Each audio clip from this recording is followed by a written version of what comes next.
Avant de plonger dans cette histoire incroyable, pensez à vous abonner à la chaîne et à activer la cloche. Ici, chaque récit a quelque chose à dire, et vous ne voudrez pas en manquer un seul. La maison était étrangement silencieuse ce matin-là. Le parfum des fleurs de deuil que j'avais fait livrer flottait encore dans le salon, mais le cœur n'y était plus. Mon mari venait de mourir, et l'absence de mon fils pesait plus que le vide de la maison. J'avais imaginé qu'il serait là, au moins pour dire un dernier adieu, pour serrer ma main, pour partager ce moment d'adieu à l'homme qui nous avait aimés. Mais non. À la place, il avait choisi la fête de sa femme. Une fête fastueuse, brillante, rieuse, où il riait et dansait alors que nous pleurions. Il avait préféré les lumières, le champagne et les applaudissements à la dignité et au silence des funérailles. Mon cœur s'était brisé, mais pas seulement de chagrin, de colère, de trahison. Comment pouvait-il oublier son père ainsi? Comment pouvait-il m'abandonner dans ce moment de douleur?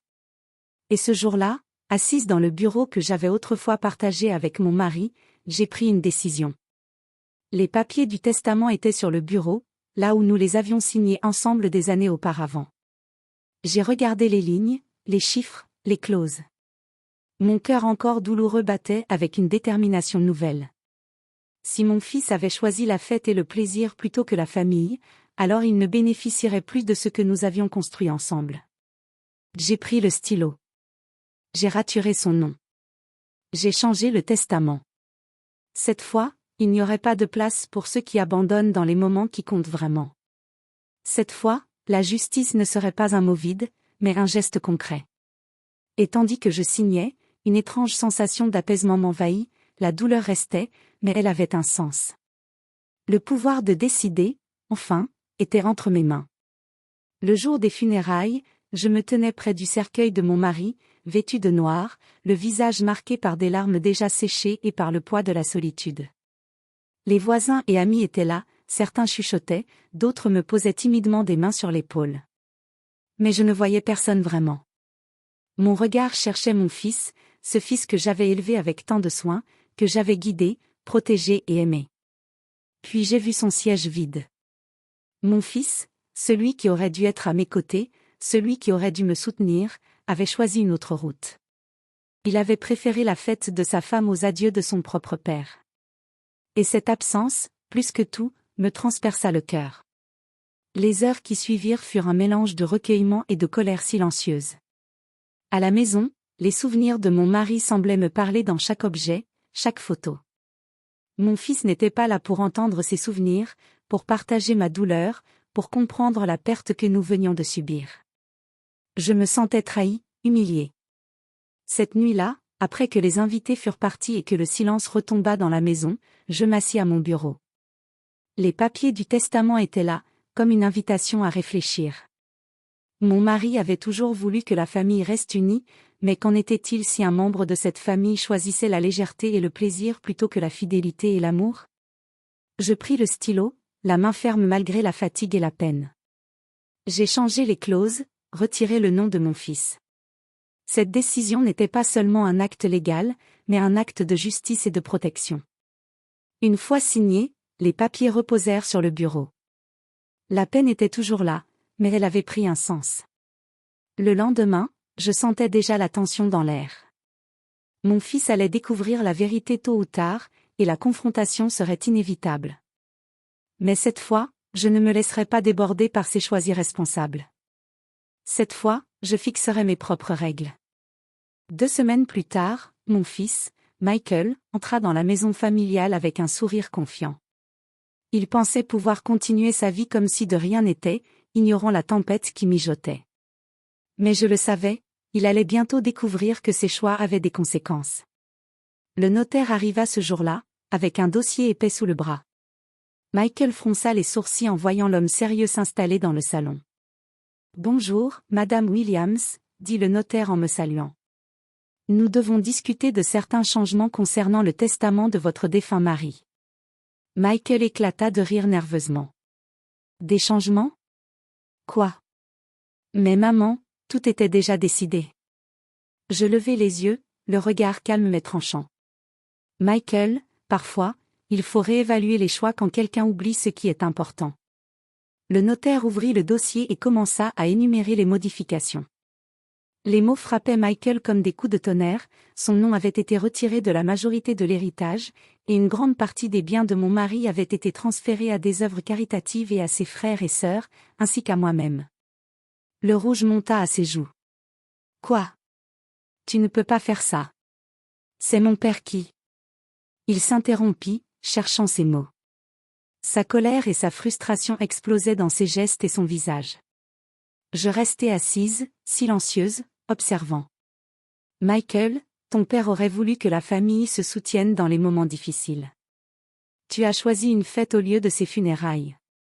Tu as oublié les valeurs qu'il nous a enseignées. Maintenant, il y a des conséquences. Il déglutit, incapable de trouver une réponse. La maison, qui avait été témoin de tant de souvenirs heureux, semblait retenir son souffle. Le vent sifflait doucement à travers les fenêtres, comme pour appuyer mes paroles. Michael sortit de la pièce sans un mot de plus, ses poings serrés, ses yeux brillants de colère et de honte mêlée. Ce jour-là, il comprit que ses choix pouvaient bouleverser toute une vie. Et moi, pour la première fois depuis longtemps, je ressentis un étrange mélange de tristesse et de triomphe. La justice avait trouvé son chemin. Quelques semaines après la confrontation avec le notaire, Michael commença à montrer des signes d'inquiétude. Sa colère n'avait pas diminué, mais il semblait réaliser que ses actions avaient des conséquences bien plus graves qu'il ne l'avait imaginé. Il passa plusieurs appels et fit même quelques visites à des amis de la famille, cherchant des conseils sur comment gérer cette situation délicate. Un soir, il se présenta à la maison, les épaules basses, le regard hésitant. « Maman, je sais que j'ai mal agi, » dit-il, sa voix tremblante. Je veux arranger les choses. Je le regardai longuement, silencieuse. Mon cœur était encore meurtri par son absence lors des funérailles, et pourtant, je sentais cette lueur d'espoir. Peut-être que son repentir était sincère. Michael, répondis-je calmement, ce n'est pas simplement une question d'excuse. C'est une question de respect et de responsabilité. Tu ne peux pas effacer ce que tu as fait. Tu dois comprendre la gravité de tes choix. Il s'agenouilla presque devant moi, implorant. Je suis prêt à tout pour réparer, maman.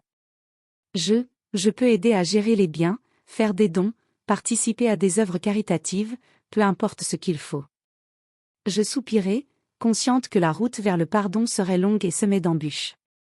Michael, la confiance se reconstruit avec le temps et les actes, pas avec des paroles. Montre-moi que tu peux mettre les autres avant toi-même, et alors nous verrons ce que l'avenir nous réserve. Dans les semaines qui suivirent, il tenta de se racheter à sa manière. Il participa à des œuvres caritatives, rendit visite aux proches que son père avait soutenus, et s'efforça de réparer les liens brisés. Mais chaque geste était un rappel amer du vide laissé dans mon cœur par son choix égoïste. Malgré tout, un fragile espoir commençait à germer. Peut-être que Michael pourrait apprendre de ses erreurs. Peut-être que la famille pourrait un jour retrouver un peu de son unité perdue. Mais le chemin serait long, et la douleur, elle, ne disparaîtrait jamais totalement.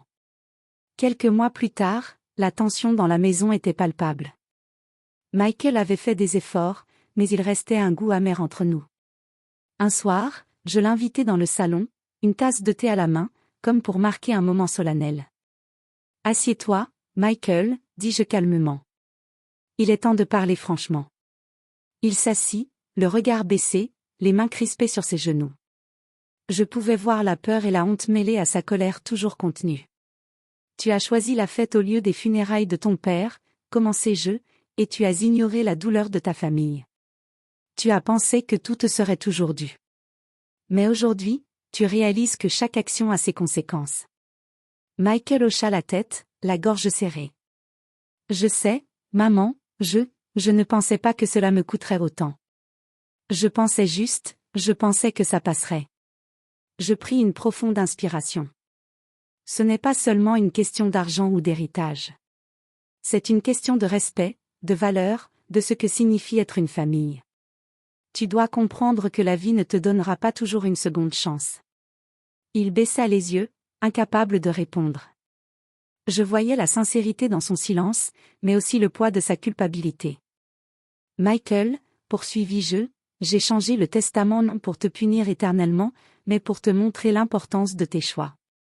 Tu as encore l'opportunité de te racheter, mais cette fois, ce sera avec tes actions, pas avec des mots. Il leva enfin les yeux, et pour la première fois depuis des mois, je vis un éclat de compréhension. Je ferai mieux, maman. Je te le promets. Je ne veux plus te décevoir. Je souris faiblement, consciente que la route serait longue, mais que la graine du changement avait été plantée. Le passé ne pouvait pas être effacé, mais l'avenir, lui, pouvait être réécrit. Et ce soir-là, dans le silence de la maison, j'ai compris quelque chose de précieux.